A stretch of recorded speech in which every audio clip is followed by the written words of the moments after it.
elasticity of demand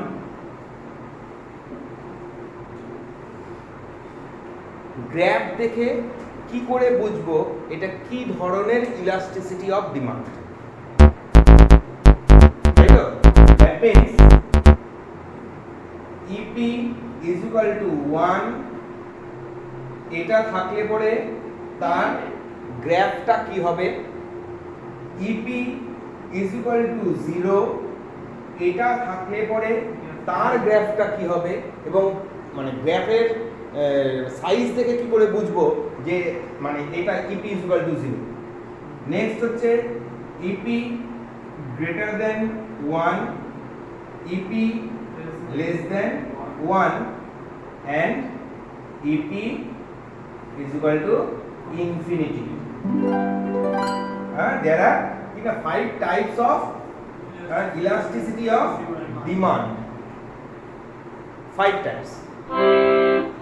First one, EP is equal to 1 means EP is equal to 1 means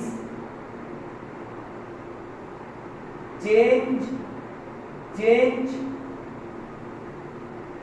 in demand, percentage change in demand, percentage change in price. এটা কি হবে? Equal হবে। Percentage change in demand, percentage change in প্রাইসের রেসপেক্টে equal পার্সেন্টেজে থাকবে, not value, equal percentage. ওকে, তাই যদি হয় তাহলে সেই ক্ষেত্রে যদি কোনো একটা জিনিসের প্রাইস 10% ইনক্রিজ করে তাহলে ওই গুডসের ডিমান্ডটাও 10% ডিক্রিজ করবে, 10% ডিক্রিজ করবে। তাহলে কি হচ্ছে? তার মানে 10% divided by 10% is equal to 1। তাহলে সেম পার্সেন্টেজ হলে পরে গ্রাফে আমাদের এই পিকচারটা যা এরিয়া হবে, মানে দুটা ইন্টারসেক্টিং যে পয়েন্ট আছে সেই দুটার যে এরিয়াটা সেম হবে। দেখতে কেমন হবে আমরা সেটা দেখি। দেখতে কেমন হবে আমরা এবার সেটা দেখি। গ্রাফটা দেখতে কেমন, গ্রাফটা দেখতে কেমন হবে আগে সেটাকে আমরা বুঝে নিই, দেন আদার্স ডিসকাশন আমরা করব। তাহলে ফার্স্ট প্রাইস যেটাই থাকুক OP দিয়ে আমি ডিনোট করলাম, OP, আর এটা হচ্ছে OQ। প্রাইস এবার কি হচ্ছে? ডিক্রিজ করছে। Rules of demand, price decrease করলে ডিমান্ড ইনক্রিজ করবে। এবার সেম পার্সেন্টেজ যদি হয়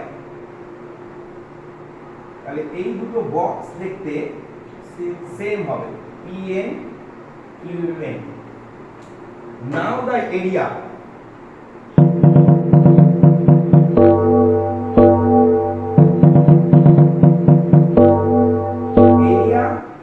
of first intersecting at the point of price and quantity, mentioning as point A, এই এরিয়াটা। নেক্সট হচ্ছে যখন প্রাইস চেঞ্জ হয়ে গেল, মানে প্রাইস কমে গেল, সেখানে কি আসলো? PN। PN এর রেসপেক্টে আমার ডিমান্ড কি হলো? ইনক্রিজ করলো। ইনক্রিজ করে কোথায় আসলো? QN। তার এরিয়াটা কি হচ্ছে? তার এরিয়াটা হচ্ছে এটা। তাহলে আমরা দেখতে পাচ্ছি এটার ইন্টারসেক্টিং পয়েন্ট হচ্ছে D। এই দুটো যে এরিয়া হলো, দুটো এরিয়াটাই আমার দেখো এখানটায় সমান সমান আছে। এবার এই দুটো পয়েন্ট দিয়ে যেই ডিমান্ড কার্ভটা আমরা ড্র করব, point A end point B, demand curve যে ড্র করলাম DD ড্যাশ, এটা তাহলে আমার হয়ে যাচ্ছে EP is equal to 1 বা ইউনিটারি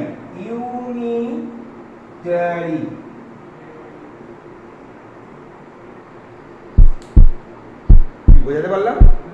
তার মানে প্রাইস এন্ড হচ্ছে কোয়ান্টিটি, হিসাবটা কি হলো? তার মানে এবার এটাকে যদি আমি এক্সপেন্ডিচার মেথডের মধ্যে নিয়ে আসি, P into Q is equal to PN into QN। তার মানে এটার এরিয়া আর এটার এরিয়া সেম, তাহলে আমি এইটাকে আমি বলতে পারবো এই DD dash is the unitary demand curve, whereas price percentage change in price and quantity demanded are equal. Clear? Number 2 তে কি আছে? EP is equal to 0, EP is equal to 0 means কি elasticity of price of demand 0, ভুলে গেলে চলবে না। সেন্টেন্সটা কি? elasticity of price of demand is 0, ফুল সেন্টেন্সটা হচ্ছে তাই। 0 মানে কি? তার মানে price change, demand remain same,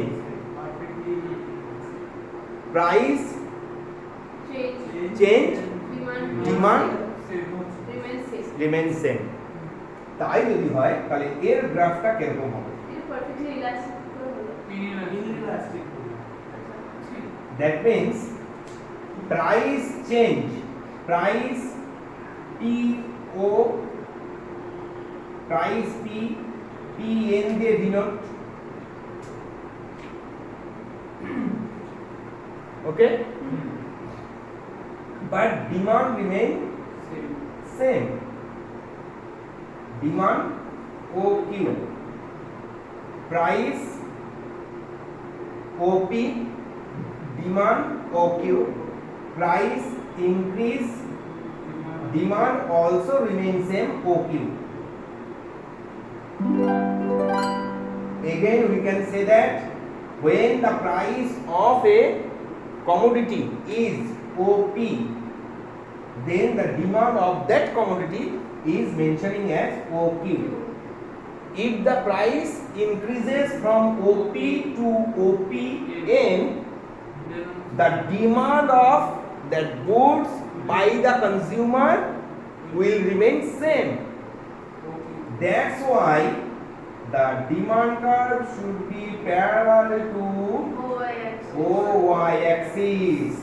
That's why it is equal to 0 because of demand remains same. As for example, demand of salt is perfectly inelastic demand. It is the example of EP is equal to 0. Or drugs টাইপের যেগুলো item আছে সেগুলোর ক্ষেত্রেও EP is equal to 0. Clear? একদম clear? যেখানে কোনো demand change হবে না, প্রাইস যাই আপস এন্ড ডাউন করবে, ডিমান্ড রিমেইন সেম। আর ডিমান্ড কার্ভ কি হবে তখন? Demand curve parallel to OY Axis. একদম ক্লিয়ার? নেক্সট পয়েন্ট হচ্ছে EP greater than 1, EP greater than 1 এটাতে মানে কি? হ্যাঁ বলো। একটু প্রাইসের চেঞ্জের রেসপেক্টে একটা হিউজ ডিমান্ড চেঞ্জ হবে, অনেক পার্সেন্টেজের ডিমান্ড চেঞ্জ হবে, মানে অল্প প্রাইসের চেঞ্জের রেসপেক্টে ডিমান্ডের টা বেশি চেঞ্জ হবে, ওকে ফাইন। অল্প প্রাইসের চেঞ্জের রেসপেক্টে বেশি। Exactly. That means price, if the price change at least say 1%, say 5%, price change আর কত হলো 5%, ডিমান্ড চেঞ্জ হচ্ছে 50 to 70%, say 70%. 10 to 20 to 30%.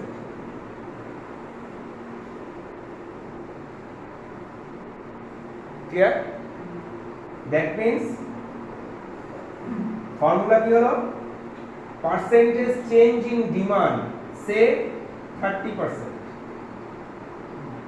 Percentage change in price 5%.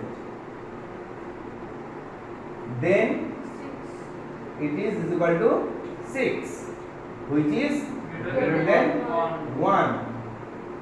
That means it is the perfectly elastic. elastic Elastic demand. elastic demand. Elastic demand. Elastic demand. Elastic demand. Elastic demand means প্রাইসের চেঞ্জের রেসপেক্টে ডিমান্ডের বেশি change, not huge, Basic. Just বেশি, সেটার ক্ষেত্রে সেটাকে বলবো elastic demand. Price 5%, 10% and the demand increases by 20 or 30%, between 20 and 30%. It is called elastic demand. Now we can draw the demand curve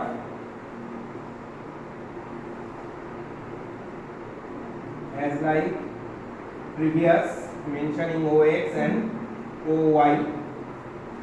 Then price level OP and OP1. Demand OQ and OQ1. Sorry, OQ1 and OQ. Here, now when the price is higher, then demand is OQ. When the price is OP, then demand is OQ. Price decreases from OP to OP1, then the demand increases from OQ to OQ1 at higher rate. আমরা কি করে বুঝবো? Here is the gap between 2 points, O and Q এর gap, Q to Q1 এর gap higher, আর এটার gap আর এটার gap, দুটোর গ্যাপকে যদি আমরা দেখি তাহলে দেখতে পাবো এই গ্যাপটার থেকে এই গ্যাপটা বড়। দ্যাট মিন্স প্রাইস চেঞ্জটা হচ্ছে কিনা যত পার্সেন্ট হয়েছে তার থেকে বেশি পার্সেন্টেজের ডিমান্ডের চেঞ্জ হয়েছে। তাহলে এটাকে যদি আমি এবার ইন্টারসেক্ট করি তাহলে দেখতে পাচ্ছি point A, point B, gap between this area and that area, এই গ্যাপটা এই গ্যাপের থেকে ছোট। দ্যাট মিন্স প্রাইস চেঞ্জটা হচ্ছে ডিমান্ড চেঞ্জের রেসপেক্টে কম আছে, and demand change in demand is higher than the change in price. Now we can draw the demand curve DD. It is the flatter. It is the flatter. EP greater than 1. তাহলে কি করে আমরা determine করলাম যে এটা কি EP greater than 1? That means প্রাইসের যে গ্যাপটা থাকবে তার থেকে ডিমান্ডের গ্যাপটা বেশি হবে। গ্যাপটা দেখলেই হয়ে যাবে। That means P and P1 এর গ্যাপ, Q and Q1 এর গ্যাপ। তারপরে এখানে কি দেখতে পাচ্ছি? P থেকে P1 এর গ্যাপটা হচ্ছে স্মলার দেন Q থেকে হচ্ছে Q1 এর গ্যাপ।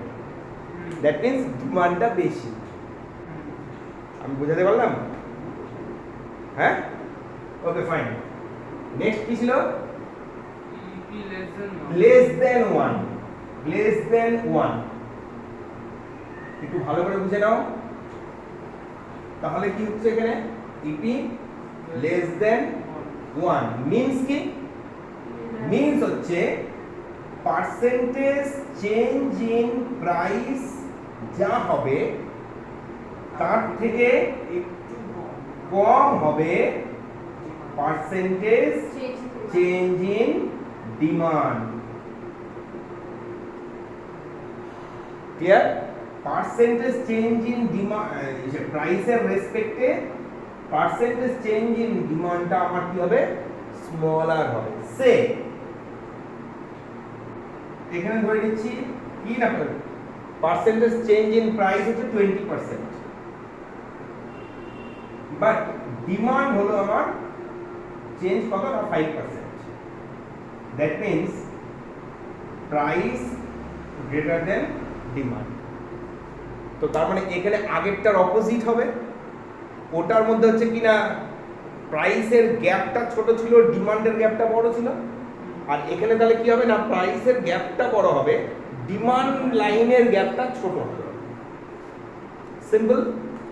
তাহলে এটার কি হচ্ছে আমরা ড্রয়িংটা দেখে নিচ্ছি। ও এক্স ও ওয়াই হলো O P O Q O P 1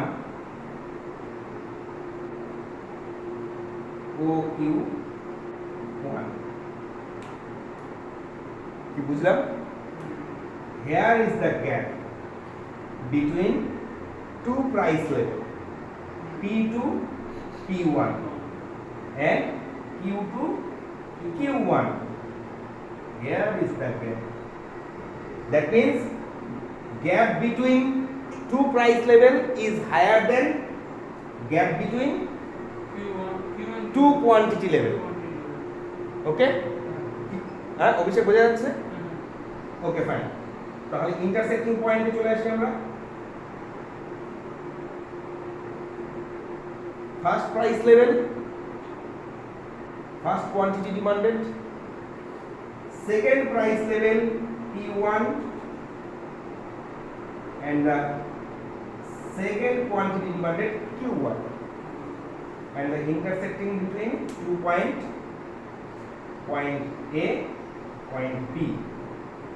Here the demand curve is steeper. Demand curve is steeper. একদম ইজি। তাহলে প্রাইসের গ্যাপ যেখানে বড় থাকবে আর কি না কোয়ান্টিটি ডিমান্ডের গ্যাপ যেখানে ছোট থাকবে সেটা হয়ে যাবে EP less than 1। That means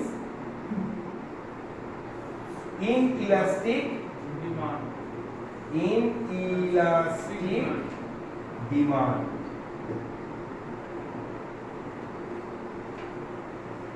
বোঝা গেছে? হ্যাঁ অভিষেক একদম ক্লিয়ার? তাহলে এটা খেয়াল রাখতে পারবে। ঠিক। নেক্সট কি আছে? E P is equal to infinity. Next আছে E P is equal to infinity. এবার ইনফিনিটি মানেটা কি? Demand infinity. Demand should be infinity. Huge demand infinity. Infinity means huge demand. Huge demand in respect of little change in price. Yes, it is called perfectly elastic demand. একদম easy. আর কি example? Any kind of luxurious goods, any kind of luxurious goods, huge changing demand। আবার মাথায় নিয়ে নাও, huge changing demand in respect of little changing price। একদম clear? সোম clear তো? ঠিক। তাহলে এই যে লিটিল চেঞ্জটা এটা হচ্ছে গ্রাফে ডিনোট করাই যায় না। হ্যাঁ 1%, 0.5%, মানে কারণটা কি, লাক্সুরিয়াস হচ্ছে কমোডিটিজের 1% প্রাইস চেঞ্জ মানে প্রায় অনেকটাই চেঞ্জ, তবুও সেটাকে ডিনোট করা যায় না because of the total amount of luxurious গুডসের দাম অনেক বেশি। সে একটা কারের দাম 10 লাখ টাকা, সে একটা মিডিয়াম টাইপের কার 10 লাখ টাকা, সেখানে যদি দেখা যায় 1% মানে কত, 10,000 টাকা। হ্যাঁ 1% মানে 10,000 টাকা। 10,000 টাকা, 20,000 টাকা বা 25,000 টাকা যদি কম বেশি হয় তাহলে ওই কারের ডিমান্ডের হিউজ চেঞ্জ হয়ে যায়। যদি 25,000 টাকা যদি দেখা যায় যে দাম কমে যাচ্ছে, তখন সাধারণত কি না কনজিউমাররা ওটার প্রতি অ্যাট্রাকটিভ হয়ে যায় যে এখন দাম কমেছে, অবভিয়াসলি তাহলে এখন আমরা এটাকে কিনে নিই, অ্যাটলিস্ট কি না 25,000 তো সেভ আমার। এই থটসটাই আমাদের এখানে হচ্ছে গ্রাফে দেখাতে হবে। হিউজ ডিমান্ডের চেঞ্জ হয়ে যাচ্ছে, অনেক লোক কিনে নিচ্ছে, তখন ওই অনেক লোক যে কিনে নিচ্ছে সেটাকে গ্রাফে আবার মানে প্রেজেন্ট করা যায় না ইন রেসপেক্ট অফ কি না কোয়ান্টিটি লেভেল। কি হচ্ছে সেটা দেখে নিন। Parallel to OX axis. এবার তাহলে কি হচ্ছে, প্রাইস ধরে নিচ্ছি ওপি। এবার 1% প্রাইসের চেঞ্জ মানে এখানেই প্রায় থাকবে, এখানেই থাকবে, মানে কিছু চেঞ্জ করাটা দেখানোই যায় না। তার রেসপেক্টে ডিমান্ডটা যখন হচ্ছে তখন হিউজ ডিমান্ডের চেঞ্জ হচ্ছে, গুনতেই পারবো না, আমরা গ্রাফে সই করতে পারবো না,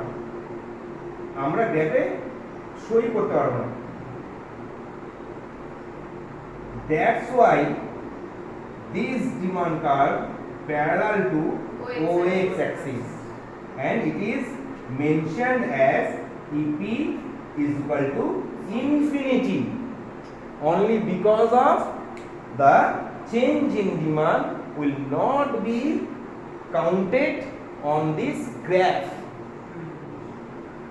অ্যামাউন্টের রেসপেক্টে আমরা কাউন্ট করতে পারবো, ইনটু করে দিলে পরে আমরা একটা হিউজ অ্যামাউন্ট পাবো, এত করোড়, এত হাজার কোটি টাকা, কিন্তু গ্রাফের মধ্যে আমরা এটাকে প্রেজেন্টই করতে পারবো।